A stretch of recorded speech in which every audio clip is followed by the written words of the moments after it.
죄, 자신의 마음대로 하는 것이 죄라는 것에 대한 얘기를 오늘 여러분과 함께 하려고 해요. 특히 오늘의 말씀 또 이제 엘리 집안이 나올 때는 죄에 대한 문제가 계속 반복적으로 나오거든요. 그때 저는 여러분이 이 죄에 대한 문제를 좀 가볍지 않게 한 번 정도로 해결할 수 있다고 생각하지 않았으면 좋겠어요.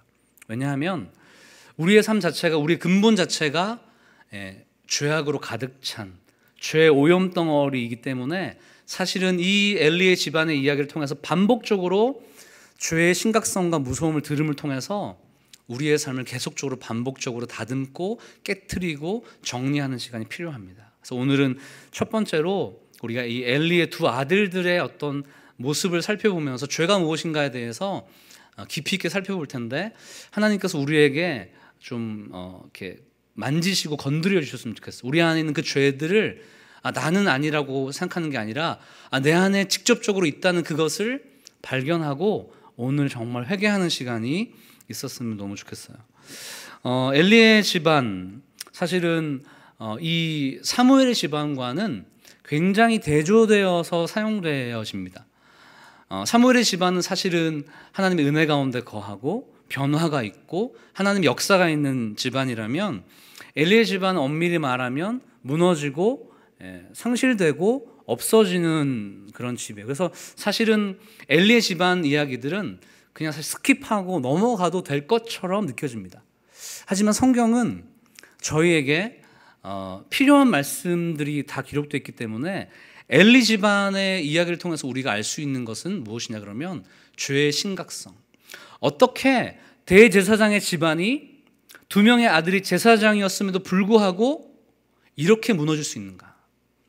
이렇게 깨트려질 수 있는가? 어떻게 이렇게 하나님께 징계받을 수 있는가에 대해서 우리가 면밀히 살펴봄을 통하여서 우리의 삶의 타산지석으로 삼아야 될 것이에요. 우리의 삶이 정말 그렇지 않은지, 우리 삶은 정말 건강한지 괜찮은지를 점검하는 시간이 되었으면 좋겠습니다. 우리 12절 한번 다시 한번 읽어봤으면 좋겠는데요. 엘리의 아들들의 상태를 지금 규정하고 있습니다. 우리 한번 12절 다시 한번 읽어볼까요? 시작. 네, 아멘. 이 엘리의 아들들은 사실 우리 한 장을 앞으로 살펴보면 1장 3절에 보면 엘리의 아들들에 대한 내용을 갑자기 엘가나 집안을 소개하면서 툭 하고 던지고 있어요. 그러면서 1장 3절에 보면 엘리의 두 아들의 이름이 뭐라고 나와 있죠? 홈니와 비나스. 그리고 그들의 직업, 정체성은 무엇이라고 나옵니까? 제사장이었다는 거죠. 여러분, 사무엘상을 처음 시작하면서 사실은 굳이 소개하지 않아도 되는데 1장 3절에 이 홈니와 비느하스를 소개하면서 그들의 어떤 위치, 그들의 모습이 제사장이라고 이야기하는 것에 의미가 상당수 있습니다. 왜냐하면 지금 엘가나의 집안이 예배하는 현장에서 두 인물을 만났는데, 이제 우리가 2장에 살펴보지만 그들은 진짜 제사장이 아니었다는 것을 말하기 위해서 일부러 1장 3절에 그들을 턱하니 소개하고 있는 것이죠. 여러분, 이들은 제사장이었음에도 불구하고 하나님께 12절에 보면 행실이 나쁘다라고 하나님께 어떻게 보면 결론 짓는 인생입니다. 이 행실이 나쁘다라는 것을 13절 이후에서는 두 가지의 예를 들어서 소개하는데, 이 부분이 사실은 저에게 걸리는 것이 많을 수 있어요. 우리 한번 첫 번째 보겠습니다. 13절 14절 말씀인데요, 13절 14절 말씀에 보면 엘리의 두 아들 홈니와 비느하스, 제사장이었던 그들이 어떠한 행실을 했는지를 적나라하게 고발하고 있습니다. 마치 재판장에서 검사가 그 죄인의 죄를 고발하듯이 아주 상세하게 얘기하고 있어요. 여러분 한번 13절 14절 읽어볼까요? 시작. 그 제사장들이 백성이 행하는 관습은 이러하니 곧 어떤 사람이 제사를 드리고 그 고기를 삶을 때에 제사장의 사원이 손에 세 살 갈고리를 가지고 와서 그것으로 냄비에나 숯에나 큰 솥에나 가마에 찔러 넣어 갈고리에 걸려 나오는 것은 제사장이 자기 것으로 가지되 실로에서 그곳에 온 모든 이스라엘 사람에게 이같이 할 뿐 아니라 라고 되어 있어요. 무슨 말인가 하면 그 당시에 예배, 제사 드리는 어떤 모습이 어땠냐 그러면 어떤 사람이 죄를 저지를 거 있거나 아니면 어떤 절기가 되면 하나님과 관계하고 하나님께 나아가기 위해서 이 사람은 제물을 가지고 옵니다. 뭐 소나 송아지나 뭐 염소나 양이나 이런 거 가지고, 그래서 그것을 이제 죽이고 피를 뿌리고 각을 떠서 기름을 태우고 고기를 태우는 작업을 합니다. 그리고 남겨진 고기는 제사장의 몫이에요. 그렇죠? 그러니까 지금 어떻게 보면 13절 14절에는 이 홈리와 비느하스가 당연히 자기가 얻어 가져가야 될 것을 가져가는 것처럼, 즉 제사장의 몫으로 가져가는 것처럼 보일지 모릅니다. 근데 중요한 게 있어요. 뭐냐 그러면 3살 갈고리예요. 그게 지금 뭔가 다르다는 것을 얘기하고 있죠. 여러분, 신명기 13장 8절에서는 이 제사장의 기업, 제사장의 분깃을 이렇게 얘기해요. 제사장이 즉 제사 이후에 가져갈 것을 이렇게 얘기하고 있는데, 제사장이 백성에게 받을 몫은 이러하니 곧 그 드리는 제물의 소나 양이나 그 앞다리와 두 볼과 위라, 이것을 제사장에게 줄 것이, 이렇게 됐어요. 뭐죠?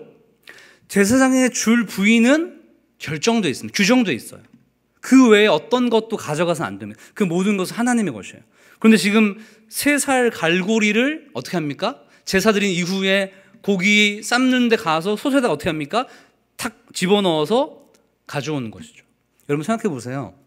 왜 3살 갈고리를 솥에 집어넣어서 지금 취하려고 한 것일까요? 원래 규정되어 있는 고기가 아니라?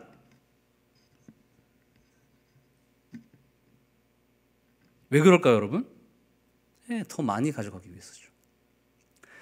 하나님께 제사 드리는 이 현장이 자신의 사적인 이익을 추구하는 그런 시간이 되었다는 것입니다. 자기 안에 너무나 자연스럽게 들어오는 그러한 판단과 계획이 있었던 것이죠. 진짜 제사장이 아니었기 때문에 하나님께서 자기에게 주시는 것으로 만족하지 못하고 더 많은 이익을 추구하려는 욕망과 욕구가 그게 가득한 것입니다. 예배 드리는데 하나님을 바라보고 하나님을 인식하고 하나님께 예배하는 것이 아니라 재물에만 관심이 가득한 것이죠. 그래서 하나님께서 그에게 주고자 하는 것을 먹는 것이 아니라 무엇입니까? 자기가 생각해내는 것이죠. 어떻게 하면 더 많이 취할 수 있을까? 어떻게 하면 더 많이 가져갈 수 있을까? 그래서 3살 갈고리라는 것을 개발해낸 것이에요. 자신의 욕망과 욕구의 표현이죠. 자신이 어떻게 하면 더 많은 이익과 욕심을 채울 수 있을까에 대한 아주 자연스러운 본능과 아주 자연스러운 욕구가 이 예배당 안에 제사 안에 가득했다는 것입니다. 여러분, 우리가 이 홈리와 비느하스의 이야기를 살펴보면서 이 모습이 우리의 모습과 결코 다르지 않다는 것을 인식해야 돼요. 여러분, 우리의 삶 가운데 너무나 우리 안에 자연스럽게 들어오는 우리의 욕망과 욕구와 욕심을 채우려고 하는 3살 갈고리가 존재하지 않습니까? 어떻게 하면 다른 사람보다 더 많은 것을 얻기 위해서 생각해내고 고안해내고 발명해낸 어떤 것들로 인해서 다른 사람을 파괴하고 다른 사람 넘어뜨리고 무너뜨리고 자기만 채우려고 하는 욕구로 우리의 삶이 가득 차 있지 않습니까? 그것이 말하는 바가 바로 지금 3살 갈고리예요. 여러분, 우리 자신을 너무나 대단한 것처럼 여러분 포장해서는 안 됩니다. 우리 안에는 여전히 우리의 욕망을 채우려고 하는 3살 갈고리가 가득 차 있어요. 예배의 순간뿐만 아니라 우리의 삶의 현장에서 더 많은 것을 가져가려고 하는 욕구가 우리 가운데 가득한 것이죠. 여러분, 그에 대한 우리 인생, 우리의 본능, 우리 욕구에 대한 정체를 로마서 3장 10절에서는 이렇게 고발하고 있습니다. 우리 한번 같이 찾아볼까요? 너무 중요한 말씀이니까. 로마서 3장 10절 말씀.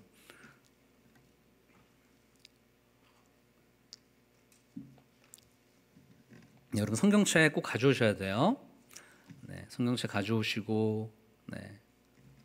로마서 3장 10절 이후의 말씀, 우리 18절까지의 말씀, 우리의 현재 상태를 그대로 드러내주는 것입니다. 여러분, 여기에서 더할 것도 더할 거나 뺄 것도 없어요. 그 자체입니다. 우리 한번 로마서 3장 10절에서 18절까지 말씀, 우리 자신을 대입하면서 한번 읽어봅시다. 시작. 기록된 바 의인은 하나도 없으며 깨닫는 자도 없고 하나님을 찾는 자도 없고 다 치우쳐 함께 무익하게 되고 선을 행하는 자는 없나니 하나도 없도다. 그들의 목구멍은 열린 무덤이요 그 혀로는 속임을 일삼으며 그 입술에는 독사의 독이 있고 그 입에는 저주와 악독이 가득하고 그 발은 피 흘리는데 빠른지라. 파멸과 고생이 그 길에 있어 평강의 길을 알지 못하였고 그들의 눈앞에 하나님을 두려워함이 없느니라 함과 같으니라. 여러분, 우리의 존재가 뭐예요? 예수 그리스도 없는, 하나님 없는 우리 존재가 무엇입니까? 죄 덩어리라는 거예요. 우리가 행동하고 숨쉬고 살아가는 모든 것 자체가 죄를 발생해냈고 우리의 것을 채우는 것에 급급한 존재가 여러분 우리라는 것을 정말 깨달아야 됩니다. 너무 중요해요. 정말 무서운 것은 하나님께 예배드리는 영적인 현장에도, 영적인 순간에도 어떻게 하면 나의 이익을, 나의 뭔가 충족을 하려고 하는 우리의 모습들이 가득하다는 것이죠. 여러분 정말 탁 까고 얘기해 볼까요? 여러분 왜 예배드리세요? 오늘 오후 2시에 여러분 왜 나오셨어요? 목적이 무엇입니까? 단도직입적으로 내가 중심된 것입니까? 나의 목적을 채우려는 것입니까? 아니면 하나님이 중심입니까? 하나님께 드리기 위해서인 것입니까? 정말 냉철하게 살펴봐야 돼요. 여러분 때로는 우리는 예배를 통해서, 교회를 통해서, 신앙생활을 통해서 우리의 것을 채우려고 하는 모습이 아주 교묘하게 들어가 있어요. 우리의 평안함, 기도했을 때 우리가 안정을 얻게 되는 것, 심리적인 안정감, 즐거움, 뭔가 불안한 미래 속에서 뭔가 예배 드리고 나면, 기도하고 나면 얻어지는 어떤 우리 안에서의 은혜로운 것들. 물론 여러분 이거 너무 중요합니다. 제가 이거 무시하는 게 아니에요. 그런데 우리 목적 자체가 나에게 맞춰져서 예배가 끝난 다음에 뭔가 내게 심리적인 안정이 있고 즐거움이 있고 평안함이 있는 것만을 추구한다면 그것은 예배의 본질을 호도하는 것이죠. 아주 교묘하게, 아주 정말 얼마 차이, 종이 한 장 차이 나지 않았지만 우리가 예배의 주인이 되고 예배를 통해서 우리의 욕구를, 우리의 즐거움을 채우려는 것으로 가득 차 있는 것이죠. 마치 홈리와 비나스처럼. 좀 너무 중요해요, 여러분. 교묘하게 우리가 속고, 아니면 우리 스스로가 알고 있지만 우리 스스로가 그것을 무시하는 모습이 있을 수 있는 거죠. 냉철하게 내가 왜 이 시간 예배 드리는지, 내가 왜 아침에 일어나서 큐티하는지, 기도하는지를 살펴봐야 됩니다. 내게 평안을 얻기 위해서, 내 인생이 잘 되기 위해서, 뭔가 긍정적인 힘을 받아서 뭔가 힘차게 인생을 적극적으로 살기 위한 목적이라면 하나님 없이 그건 뭔가 잘못된 것이죠. 3살 갈고리가 그의 영혼에 있는 것이죠. 그래서 긁어내는 것이죠. 하나님께 계속 쟁취하고 취해내는 것이죠. 마치 그것이 영적인 은혜인 것 같지만 나에게 만족을 주고 나에게 힘을 주는 방식으로 하나님을 이용하는 것이죠. 너무나 무서운 일입니다. 우리 안에 있는 3살 갈고리가 있다면 여러분 그 깨트를 버려야 돼요. 그리고 하나님의 완전한 통치와 다스림과 하나님의 인도하심이 우리의 삶에 있어서 나의 욕구와 나의 욕망과 나의 즐거움이 하나님의 통제 가운데 있을 수 있도록, 마치 갈라디아서 5장에서 성령의 열매를 얘기할 때 절제와 인내가 있는 것, 하나님의 통제와 하나님의 다스림과 하나님의 충만함이 있는 삶이 바로 그 3살 갈고리가 없어지고 진짜 평안이 찾아오는 것이죠. 하나님을 가장 우선순위로 여기면서 예배하는 것이죠. 저는 우리 청년들의 예배가 정말 진실했으면 좋겠어요. 그래서 제가 캠페인 주보에 잠깐 써놨는데, 제가 여러분 어른들임에도 불구하고 제가 음료수, 취식물 가지고 오지 않았으면 좋겠다라고 이렇게 써놨어요. 왜냐하면 우리 안에 혹시나 이것들 때문에 하나님께 예배하는 그 마음의 중심이 흐트러질 수도 있기 때문에, 모든 기회나 모든 가능성을 배제하고 그냥 나와 하나님이 단독자로 1대1 관계로 만나는 그 예배의 본질을 우리가 회복하는 것, 그것이 우리에게 가장 중요한 것이죠. 이사야서 43장 21절에 이 백성은 내가 나를 위하여 지었나니 나의 찬송을 부르게 하려 함이니라. 우리의 존재의 목적이 예배하고 하나님을 높이는 것인데 그것으로 충분할 수 있는 우리의 삶이 되는 것이 여러분 정말 우리 인생의 중요한 가치라고 생각되어집니다. 여러분 그러한 우리 안에 3살 갈고리를 없애고 하나님만 온전하게 예배하는 여러분 되게 축복합니다. 아멘. 두 번째로 보면 그들의 행실 중에 나쁜 행실, 첫 번째 3살 갈고리였어요. 두 번째 뭐냐 그러면, 이건 사실은 딱 캐치하기가 좀 어려워요. 그런데 몇 번 살펴보다 보니까 이 지금 15절과 16절에 이상한 그러한 내용이 담겨 있거든요. 이상하지 않는데 하여튼 반복적인 단어가 담겨 있는데, 여러분 우리 15절 16절 읽어보면서 그들의 행실 중에 무엇이 나쁜 것인가 한번 살펴봤으면 좋겠습니다. 15절 16절 우리 큰 목소리로 읽어보겠습니다. 시작.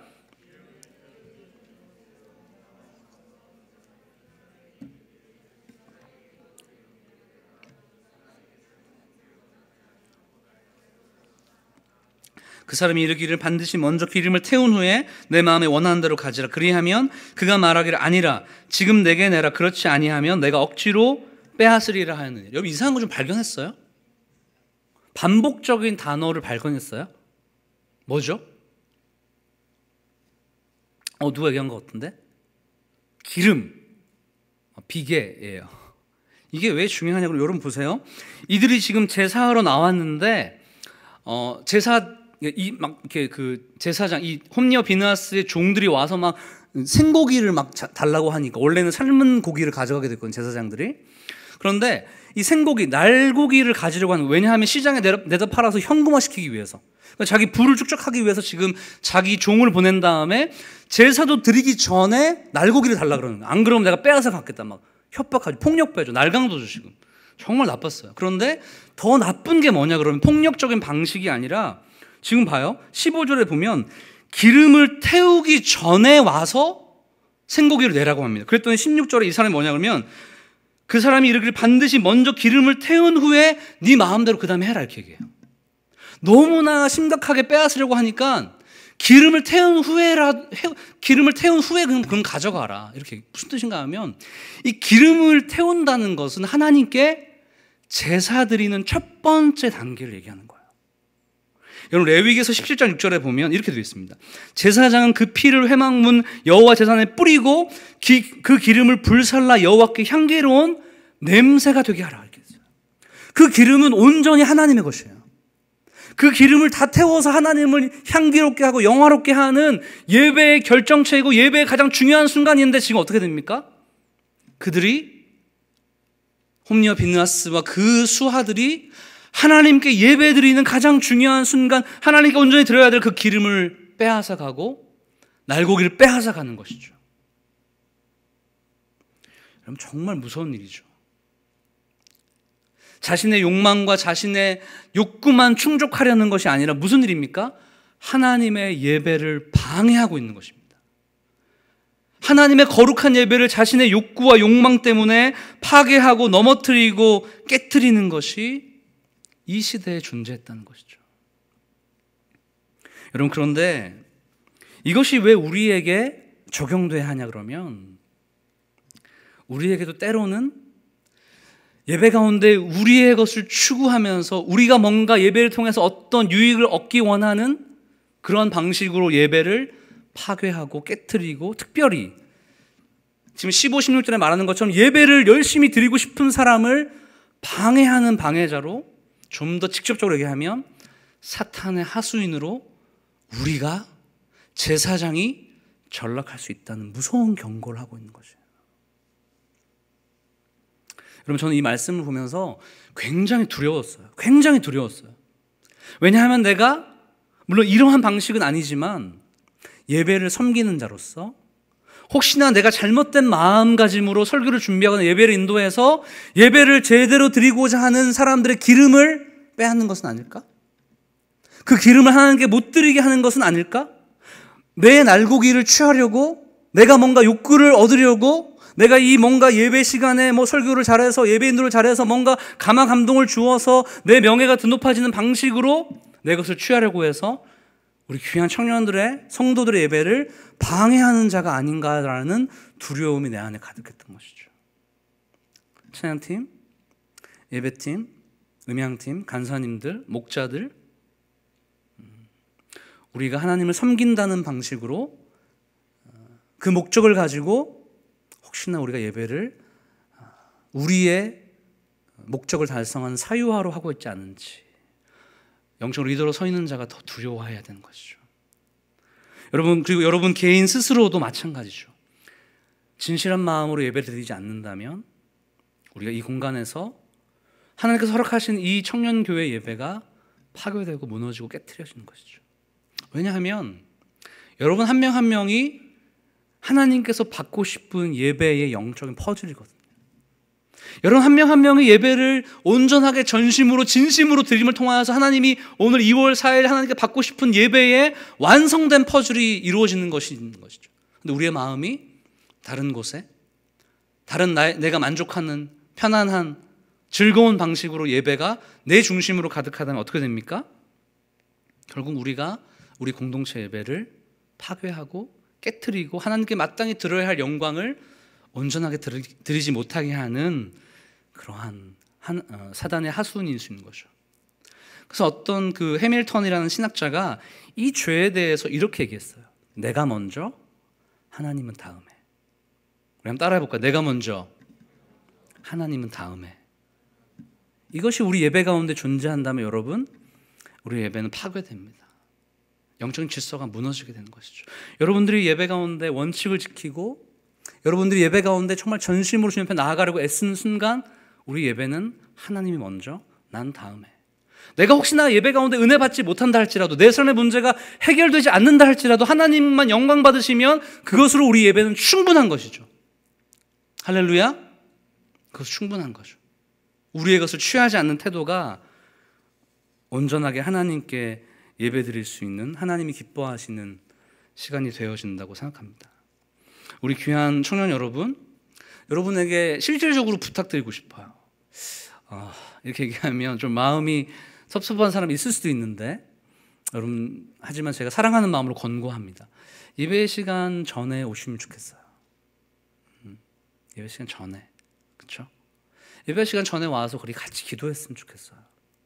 한 40분쯤에 1시 40분쯤에 우리 저기 유리창 방에서 우리 기도하는데 꼭 그렇지 않아도 여러분 일찍 와서 내 마음이 정말 하나님께 진실하게 오늘 예배 드리고 있는지 아니면 내 이익과 내가 먼저 나를 찾는 방식으로 예배하려고 하는지 점검하세요. 그렇지 않으면 아까 말했잖아요. 로마 3장에 의인은 없어요. 한 명도 자유할 수 없습니다. 내 마음을 준비하지 않으면 사단이 그 마음을 뺏어가요.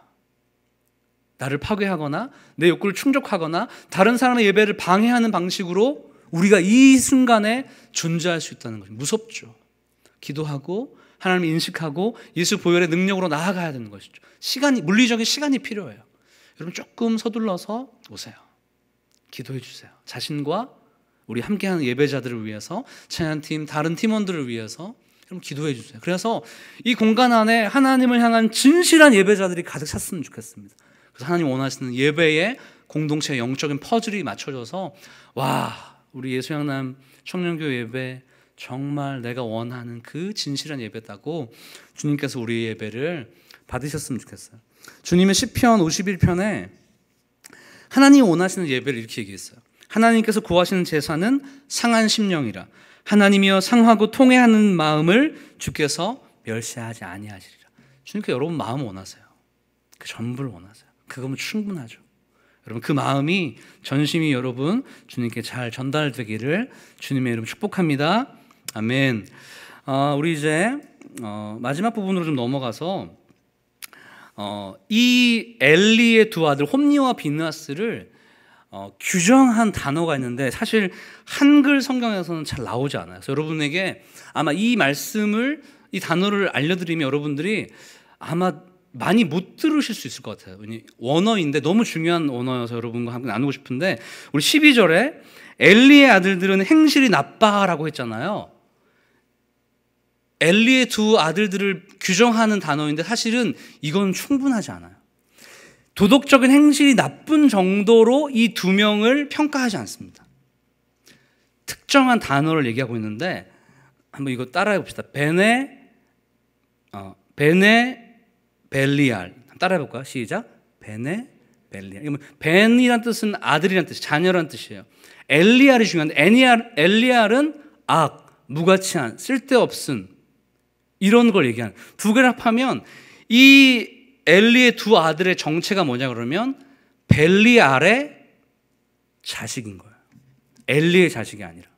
성경에서 이 벨리알의 자식이라는 단어는 굉장히 많이 쓰여지고 있는데 어디 쓰여지냐 그러면 우상 숭배한 자들, 거짓 증언한 자들, 술 취하여서 망령한 자들, 하나님을 배신한 자들, 즉 영적으로 주님과 대적 관계에 쓰여 있는 존재를 바로 벨리알의 자식이라고 얘기합니다.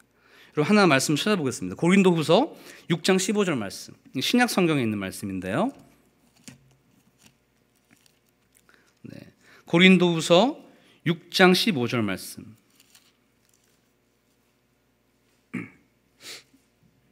고린도서 6장 15절 말씀. 신약 성경 293페이지에 있어요. 고린도후서 6장 15절 말씀. 우리 같이 큰 목소리로 읽어보겠습니다. 시작. 그리스도와 벨리알이 어찌 조화되며 믿는 자와 믿지 않는 자가 어찌 상관하며. 그렇죠. 벨리알이라는 존재는 악의 자손이에요. 사탄의 자손이에요.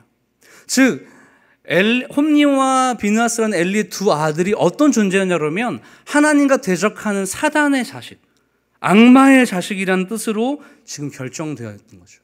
이유가 무엇입니까? 우리 12장 끝부분, 행실이 나빠 그 뒷부분을 읽어봅시다. 시작. 여호와를 알지 못하더라. 여러분, 이들이 대제사장의 아들이에요. 엘리의 두 아들이에요.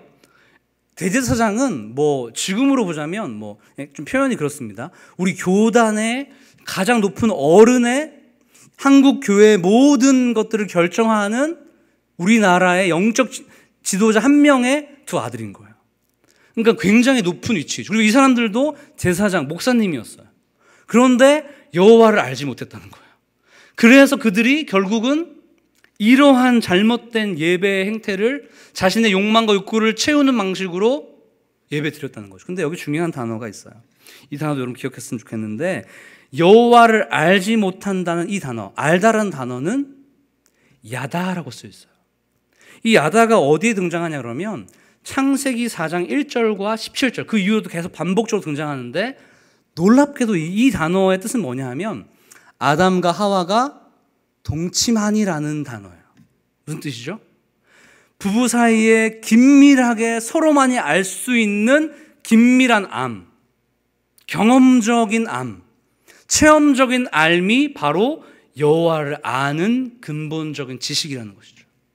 하나님이 어떤 분인지 지식적으로 교리적으로 알고 판단하고 성경의 내용을 공부하는 것 플러스,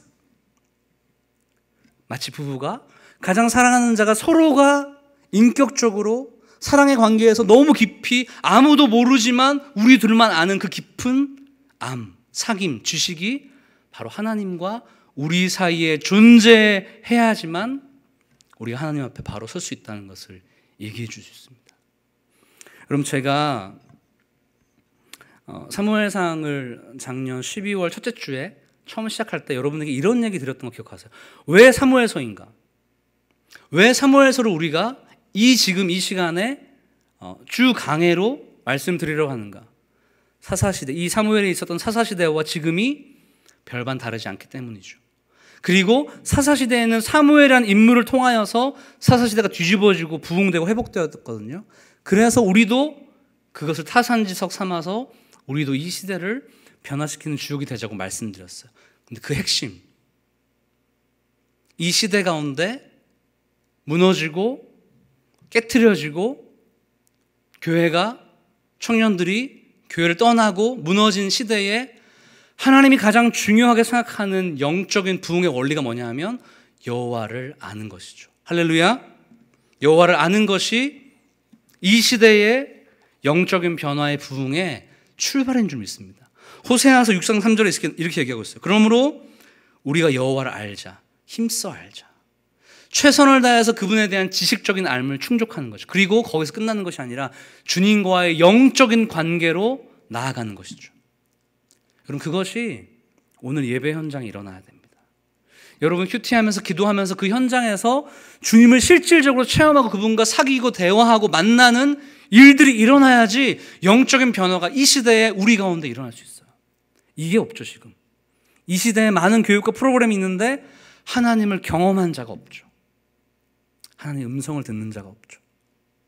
이것은 어떤 특별한 은사 체험을 얘기하는 것이 아니에요.